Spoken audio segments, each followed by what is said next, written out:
Hey friends, good morning, good morning. Good morning everybody. How are you? Welcome, welcome. Another week of 11:11. Here we are. Got my cup of joy. My name's a cup of joy. No, it's not vodka. Thanks for asking.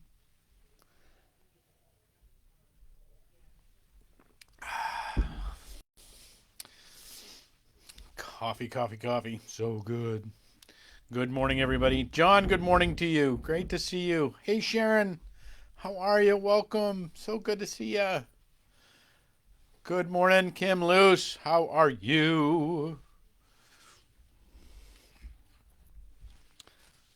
How are you? How are you? So good to see everybody. Good morning, Irene. Hope you're well. Hope things are going good in your world. It is. How is everybody? What's going on, everybody? Tell me something good.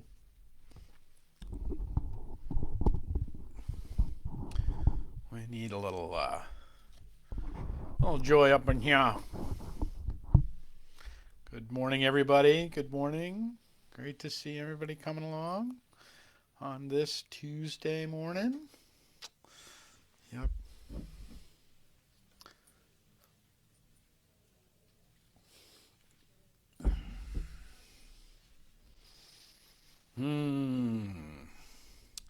Fannie Faye Davis, everybody. Hello, Fannie Faye. Great to see you here. It is a good day. Hello, everybody. Coming along. I'm very nice. How are you? How are you? Fannie Faye's birthday today. How about them apples? Somebody got punked out. Ah, ha, ha. Good morning, Donna. You know what that means. Fannie Faye Davis's birthday. Whoop, whoop. Very nice.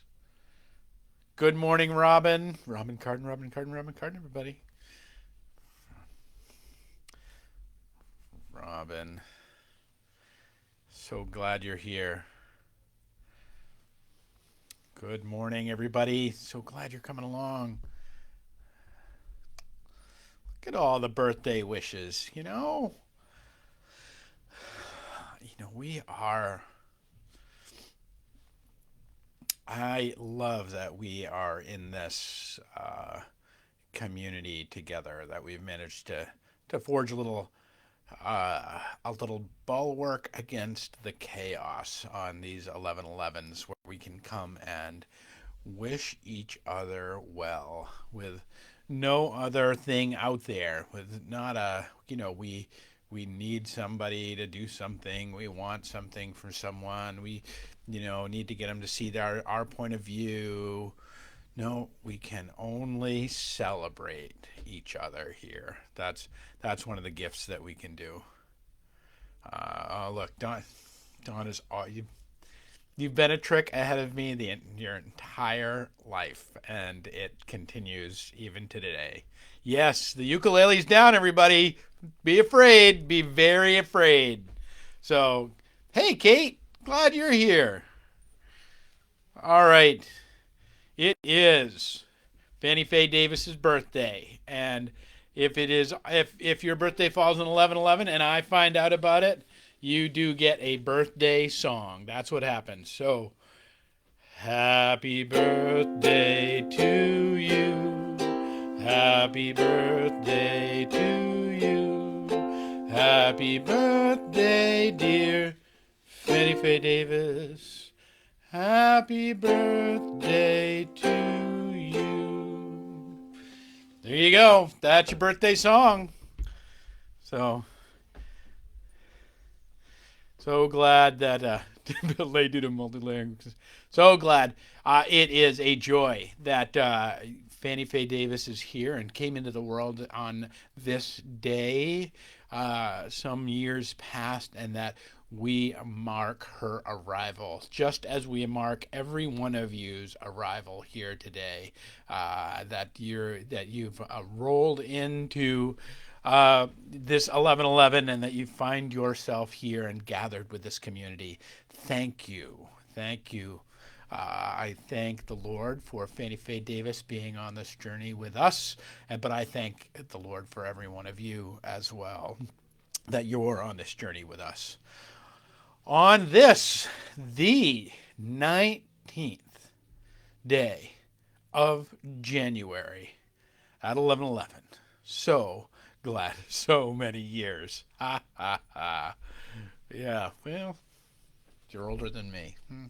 So we're on this journey, and I couldn't help today but wanting to come back and just talk a little bit about the mercy of God. Now, I know this might seem like, well, yeah, we should hope so. But, we are all, I feel like we're in this place now where more than ever, we all just could use a little mercy now. We just could understand our walk and our way with just a little more grace, with just a little more mercy for ourselves and for one another. And so I want to spend a little time this morning talking about the mercy of God. And I want to start with this section from Jeremiah. So Jeremiah is the prophet who is around 600 years before Jesus. So 2,600 years ago. Jeremiah is with the Israelite people, and the Israelite people just got invaded and overwhelmed by the Babylonians. And they rounded up everybody who had any sense of skill or ability or marketable skill, and dragged them off to Babylon. And so Jeremiah, who doesn't necessarily get included in this, sends a letter to them that about how they are to be in captivity, in this exilic period, in this time when everything they've known, everything that they have built they have quite literally been dragged from it, and they are in this foreign land, surrounded by masters. And so he sends this letter, and he says these words. This is what the Lord says. When 70 years are completed for Babylon, I will come to you and fulfill my good promise to bring you back to this place. For I know the plans I have for you, declares the Lord. Plans to prosper you, not to harm you. Plans to give you hope and a future. Then you will call on me and come and pray to me, and I will listen to you. You will seek me and find me when you seek me with all your heart. I will be found by you, declares the Lord. And I will bring you back from captivity. I will gather you from all the nations and places where I have banished you, declares the Lord, and will bring you back to the place from which I carried you into exile. This is one of the great falls of the Israelite people. They were once a great nation, and now they are just this little group of slaves out in the middle of the greatest empire of the world, of their world anyway. And they are wondering how to be. And they stand in this place of the promise that when 70 years are completed, now 70 years are kind of one of those Bible code words, that it's this notion that we're in this, that the seven being that this a full season, the 7 days of creation. When you've spent, it's not necessarily 69 and a half. Everybody's looking forward to what's going to come next. It's saying that when the full season is expired, And you've experienced all the things you needed to experience there. You've encountered all the things you needed to encounter there. I will fulfill my good promise to bring you back to this place. We continue in this. I know I keep saying it, but I do believe it's worth the saying that we keep coming to look at whether it's new restrictions or new wonderings about the things we should do or new understandings about what's coming up politically, or all of the continued injected chaos into our worlds, and the grief in some ways that still is surrounding the things that we've lost. I still watch, people, Sharon was kind enough to send me a CD of the Ghosts of Paul Revere for Christmas. I am so thankful for that. It's so fun because, that it symbolizes so much, that it symbolizes this gathering in live music, and all of that.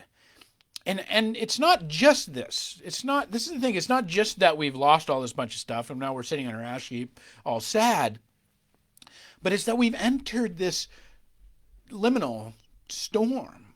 It is a storm. We keep getting assaulted. We keep getting buffeted by it. And I know we're however many months out. But the question is what are we going to do with this storm that we find ourselves in? What are we going to do with this storm that we've encountered ourselves in? Now, for the Israelites, there were two competing schools. One was what Jeremiah sends them in the letter, and then the other was there's a bunch of prophets that were a part of the journey that went with the exiles into Babylon. So there are these two competing schools of prophets. And Jeremiah says, don't listen to those other guys, the guys that get dragged off with you, because they can't see clearly and they're not saying the right word. They're not getting the right word. Because what they were saying is, we need to keep pure and we need to reject all of the changes of the Babylonians. We need to reject everything, and we need to keep fighting and going to war with them and keep resisting. And we need to keep just struggling against the storm that is. Jeremiah, in his letter, that I didn't read the whole letter for you, but in what he says is actually, no. What I need you to do is go there and make homes there. What I need you to do is go there and prosper there. Jeremiah's letter to them is to bloom where they're planted, and they are planted in the middle of Babylon. He says, go there and prosper. And I will, and that's what God is. He's saying that's what God is calling them to do in the middle of the storm, in the middle of the anxiety, in the middle of the difficulty. He's not saying go there and fight against every change, fight against everything, but go there and bring your best to that moment, even in the midst of its storm. Because the storm has a job to do on you. The great C.S. Lewis talks about it this way. He says, it may be hard for an egg to turn into a bird. It would be a jolly sight harder for it to learn to fly while remaining an egg. We are like eggs at present, and you cannot go on indefinitely just being an ordinary, decent egg. We must be hatched or go bad. Friends, I think the continued pressures that we've felt, this continued journeying that we've felt, the continued crazy that we've felt, there is work in it for us to do. There is a prospering in it for us to blossom.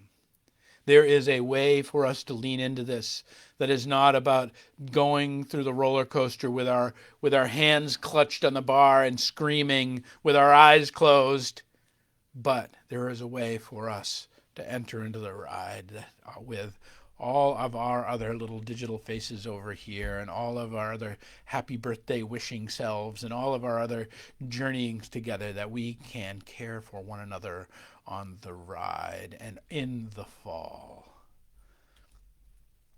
The great Julian of Norwich puts it this way. She says, first there is the fall, and then we recover from the fall. And both are the mercy of God. Did you notice in that scripture that God is also the one that sends them into exile and is also the one that will rescue them from exile? Now, I'm not saying God sent us the virus. Don't hear what I'm not saying. But I'm saying that God is bigger than the trials that we face, and that the trials and the struggles and the difficulties and the storm in which we are embroiled is encompassed within the larger mercy of God. And there are mercies for us. There are transformations in our eggedness. We are to hatch or go bad. And I think that we are in this time right now where we feel that pressure. We feel the pressure to just turn our hearts to bitterness, to turn our hearts to resistance, to turn our hearts towards like, this is dumb and it's stupid and I don't want to play anymore. Or it is for us to turn our hearts into being hatched into the heavenly creatures in which we are designed and born to become. Both are the mercy of God. Don't lose sight of the fact that the things that are oppressing you live within a universe, live within a world in which God is working with those things that would afflict you and oppress you, and that they have work to do for us. We don't know what it is, and I'm not saying it's good or right. I'm not saying it's fair. I'm not making the case for that evil needs to exist in the world. I am simply saying that the mercy of God is in all things in your life. There is not one thing that has happened to you, no matter how horrible, no matter how grotesque, no matter how broken, in which the mercy of God cannot touch it and cannot work on it to bring about your being more than just an ordinary, decent egg, but to be hatched into the child of God. The great author Haruki Murakami, he's a Japanese author, but he has written some of the most beautiful stuff in Western literature. Like he writes in a way that sometimes only an outsider can grasp in the beauty of what has come. And he writes this. He says, "Once the storm is over, you won't remember how much you made it through, how you managed to survive. You won't even be sure whether the storm is really over. But one thing is certain. When you come out of the storm, you won't be the same person who walked in. When you come out of the storm, you won't be the same person that walked in. And that's what the storm is all about. First, there is the fall, and then we recover from the fall. And both are the mercy of God." Hear today God's promise for the Israelite people 2,600 years ago. And that is the promise for you today. "I will come to you and fulfill my good promise to bring you back to your home place. For I know the plans I have for you. Plans to prosper you and not to harm you. Plans to give you hope and a future. And then you will call on me and come and pray to me, and I will listen to you." The Lord hears you in your struggles. The Lord hears you and has great promise for you.